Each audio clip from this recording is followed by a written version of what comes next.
by Dr. Arshad M.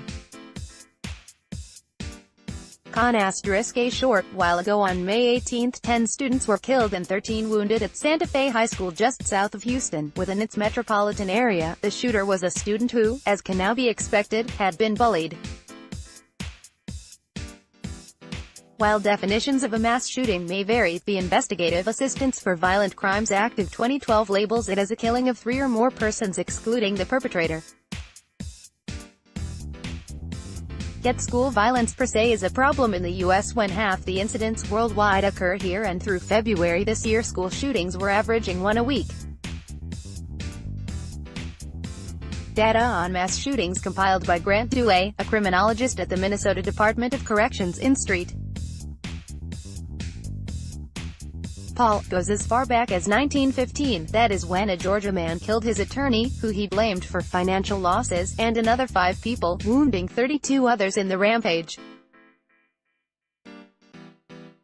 Of note in the data is the fact that Dewey's annual rate of mass shootings calculated per 100 million people was minuscule prior to 1965. For example, only 3 were recorded from 1950 to 1965. The rate rose to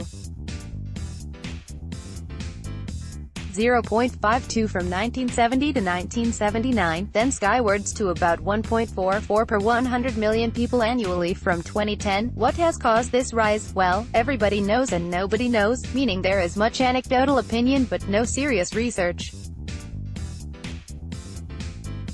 In a school shooting, a common narrative is the perpetrator was bullied, but thousands of kids are the bullied. What makes one into a mass killer? Psychiatric problems are another frequent component of a shooter's makeup. Again, there are millions with such problems, but a microscopic few taking to the extreme of a killing spree. While a trigger has yet to be found, opportunity is a clearer aspect. A putative mass shooter can only realize his hate into action if he has opportunity, namely, access to firearms. While there may not be definitive research on such access and mass shootings in the U.S., we have conclusive evidence from Australia. After a mass shooting killed 35 people in Port Arthur, Tasmania, there was shock and disbelief in the country. Strict gun control laws soon followed. A mandatory buyback of existing firearms led to the surrender and destruction of 650,000 weapons. The results are incontrovertible. From 1978 to 1996, Australia had 13 mass shootings. Since 1997, it has had none. If quick action by a majority party can be an advantage in a parliamentary form of government, as in Australia, the U.S. Constitution takes the opposite view, deathly afraid of tyranny. The Founding Fathers designed